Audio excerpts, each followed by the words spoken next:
देखिए, जैसा आप जानते हैं कि माननीय डीजीपी साहब के निर्देश अनुसार एक ऑपरेशन ट्रैकडाउन पूरे हरियाणा प्रदेश में चल रहा है।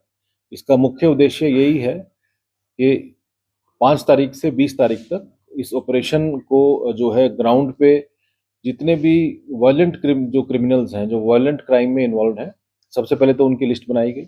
सभी थानों से रिपोर्ट ली गई कि कौन-कौन ऐसे व्यक्ति हैं जो पहले वायलेंट क्राइम में वांटेड हैं या कौन से ऐसे लड़के हैं जो आने वाले समय में कोई कोई ना कोई क्राइम कर सकते हैं।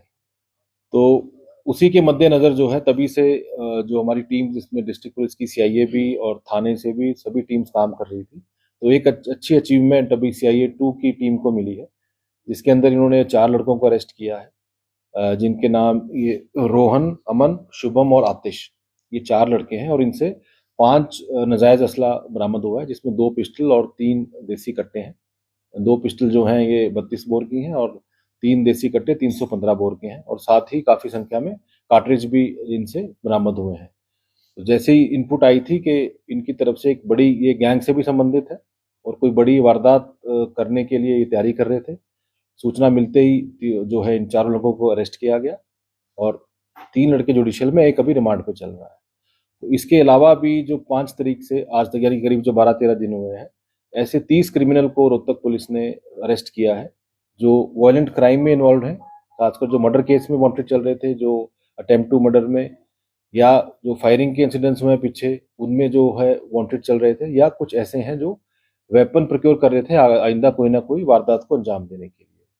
तो इसके साथ-साथ ही 30 ऐसे क्रिमिनल अरेस्ट हुए हैं और 11 असले इस पिछले 12-13 दिनों में रिकवर हुए हैं और करीब-करीब 30 कार्ट्रिज साथ रिकवर हुए हैं। और ऐसे ही इसी कड़ी में हमने 40 ऐसे क्रिमिनल्स की हिस्ट्री शीट ओपन की है, जो काफ़ी दिन से पेंडिंग थी। उन 40 की अभी खुल गया, प्रोसेस अभी ये लगातार चल रहा है। और भी हम जो प्रॉपर्टी आइडेंटिफाई कर रहे हैं, इन क्रिमिनल्स की जो भी प्रोसीड्स ऑफ क्राइम से अगर यदि कोई प्रॉपर्टी बनाई गई है, तो उसको भी जो है हम फ्रीज़ कराया जाएगा। कुछ एनडीपीएस के केसेस में हमने इसी दौरान फ्रीज़ भी कराई है। तो ये जो ऑपरेशन ट्रैकडाउन को मद्देनज़र रखते हुए रोहतक पुलिस पूरी टीम जो है इसमें लगातार काम कर रही है। तो सर किस तरह के आपराधिक मामले दर्ज हैं इन लोगों के खिलाफ पहले? इसमें ये जो मेन लड़का है इसमें रोहन, इसके खिलाफ 7 मुकदमे दर्ज हैं, जो अभी तक पता लगे और पता करें, जिसके अंदर अटेम्प्ट टू मर्डर 307 के, आर्म्स एक्ट के, तो इस तरह के मुकदमे दर्ज हैं। बाकी भी जो इन 4 में से 2 लड़के हैं उनके अभी प्रीवियस क्रिमिनल रिकॉर्ड है और अब तो काफ़ी संख्या में इनसे असला बरामद हुआ है। देखिए, ये मैं बताऊँ आपको, जो पहले भी हमारा एक अच्छी रिकवरी हुई थी, उसमें भी हमने सोर्स तक को अरेस्ट किया है यूपी से।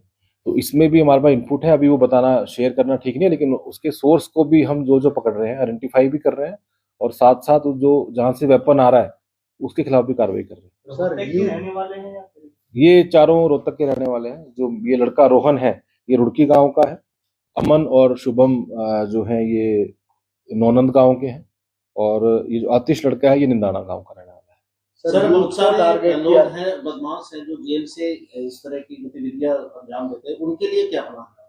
देखिए, जेल से जो कर रहे हैं, तो एक तो जेल में भी काफ़ी बहुत ज़्यादा सख्ती हो रखी है। जो भी जेल में बहुत कम है कि अब फ़ोन यूज़ हो रहे हैं, मतलब उसका एक हमारा तरीका है, क्योंकि जेल डिपार्टमेंट अलग है, लेकिन हम पूरी उस पे भी वॉच रखते हैं, खासकर जो गैंग से संबंधित है, उन पे रेगुलरली सर्वेलेंस रखी जा रही है। एक सर यूथ को ज्यादा टारगेट किया जा रहा है, जो गैंग्स चला रहे हैं वो ज्यादातर खासकर जुनाइल के ऊपर ज्यादा वो कवर करे। देखिए, बिल्कुल आप ठीक बात कह रहे हैं। मैं आपके माध्यम से, मैं पहले भी जैसे बताया था, जो खासकर यूथ है और वो भी एज ग्रुप 17 से 20-22 साल के जो लड़के हैं, इनको ये टारगेट करते हैं। तो इनको मोस्टली इनको ग्लैमर दिखाया जाता है क्राइम का, जबकि ऐसा कुछ है नहीं। जैसे मैंने पहले ही कहा था, ये सारे धक्के खाते हैं, घर में इनके खाने के दाने नहीं बचते। अब ये मुकदमे दर्ज हो गए, वकील करने पड़ेंगे, घर वाले भी परेशान होंगे, किसी के रिश्ते नहीं हो रहे पूरे परिवार में, तो ये पूरा का पूरे परिवार का नाश होता है। तो इसके ग्लैमर में बिल्कुल भी जो युवा अब हमारे साथी हैं वो बिल्कुल ना पड़े। ये सोशल मीडिया पे कुछ दिखता है और असल में बिल्कुल इनका भिखारियों से बुरा हाल हो रखा है। इनके आप घर जाके देखो एक बार क्या हाल है। इसी गैंग से भी है इनका? हाँ, इनका गैंग से कनेक्शन है बिल्कुल, इसीलिए जो इनपुट था, एक एक्टिव गैंग है, उससे कनेक्शन है। सर रोहतक जिले के एक तो ऐसे बदमाश हैं जो विदेशों में बैठ करके कर रहे हैं, तो क्या आप लोगों का प्रयास है कि उनको भी वहां से? बिल्कुल, जो जो विदेशों में बैठे हैं उसकी भी प्रक्रिया है। उसके अंदर जो उनका रेड कॉर्नर नोटिस इशू कराना है, ओपन रेटेड वारंट इशू कराने हैं, उनकी डिपोर्टेशन का प्रोसेस है, वो सारा भी चल रहा है। तो मतलब कुछ टाइम तो भाग सकते हैं, लेकिन ऐसा नहीं कि विदेश भी कोई मार्स पे नहीं है, वो है तो यहीं। तो ये जहाँ पर भी हैं वो